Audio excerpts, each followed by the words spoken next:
सम्मानित नागरिकों नमस्कार। उपस्थित हो गया हूँ नया कुछ लेकर और इस फिराक में रहता हूँ कि आप तक ऐसी जानकारी पहुँचाऊँ जिससे आपकी बगिया बिल्कुल खुशहाल रहे और आपको भरपूर आनंद मिले अपने जीवन का आनंद, प्राणदायिनी ऑक्सीजन। और इसी ऑक्सीजन को ज़्यादा से ज़्यादा इनहेल करने के लिए आपके लिए उपस्थित है snake plant sansevieria law of mother tongue. ये अपने आप में ही ऐसा प्लांट है कि इसके बारे में ज़्यादा कुछ कहना बेकार है, फिर भी हम इनके लिए कासीदे करते हैं और इनको भी हम सम्मान करते हैं। इनको भी हम यही बताते हैं कि आज मैं इनका गुणगान करूंगा आप लोगों के समक्ष। सबसे पहले तो हम जब ये जान लेते हैं कि इस प्लांट को क्या चीज़ें चाहिए होती है, तो इसके बाद ही हम इस प्लांट को चला सकते हैं। तो आप ये मान के चलिए कि सबसे पहले ज़रूरत होगी मिट्टी बनाने की, फिर पॉट का सिलेक्शन है। और इसके अलावा जब आप इन सारी चीज़ों को अच्छे माहौल में पॉट में डालेंगे तो ये साइज आएगा, इस तरह से ये सारी चीज़ें चलेगी। ज़्यादातर मैं वेजिटेबल्स पर काम करता हूँ, लेकिन फिर भी कुछ दिनों से मैंने कुछ काम किया था तो मैं यही आप लोगों को दिखाना चाह रहा हूँ कि आप ये देखिए। सीजन पर भी बात होगी। सबसे पहले तो ये है कि ये जब आप फेब के महीने से लगाते हैं तो अभी जाके ये मई जून जुलाई, जब तक बारिश का रेनी सीजन का टाइम होता है तब तक ये बिल्कुल शानदार चलता है। और ये बहुत ही हार्ड प्लांट है, तो आपको ये ध्यान रखना है, पानी इस पर कम रखना होता है।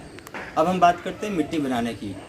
10 किलो गार्डन सॉइल, 1.25 किलो आपको लेना है रेत, इसमें आपको मिलाना है 1.25 किलो कंपोस्ट, या तो आपका किचन कंपोस्ट हो या तो आप वर्मी कंपोस्ट ले आ रहे हैं। इसके साथ आपको मिलाना है 1 किलो नीम की खली और 1 किलो मिलाना है लीफ कंपोस्ट। लीफ कंपोस्ट जब आप मिला देते हैं खास करके गर्मियों के समय में, तो फिर ये देखते हैं इसका रिजल्ट, इस तरह का रिजल्ट, शानदार रिजल्ट आता है। और पौधा खुद बोलता है कि इनके लिए सारी चीज़ें, सारी खुराक, सारी व्यवस्था की गई है।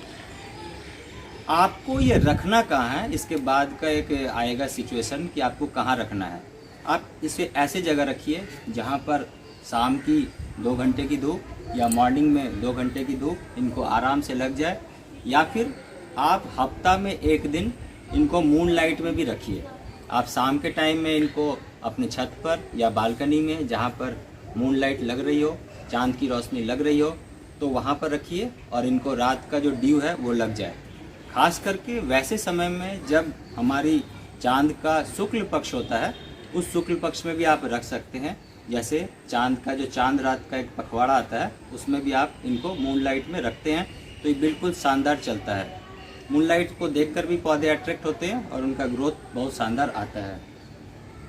सारी चीज़ें आपके बालकनी से लेकर आपका टेरेस तक की ये शोभा है।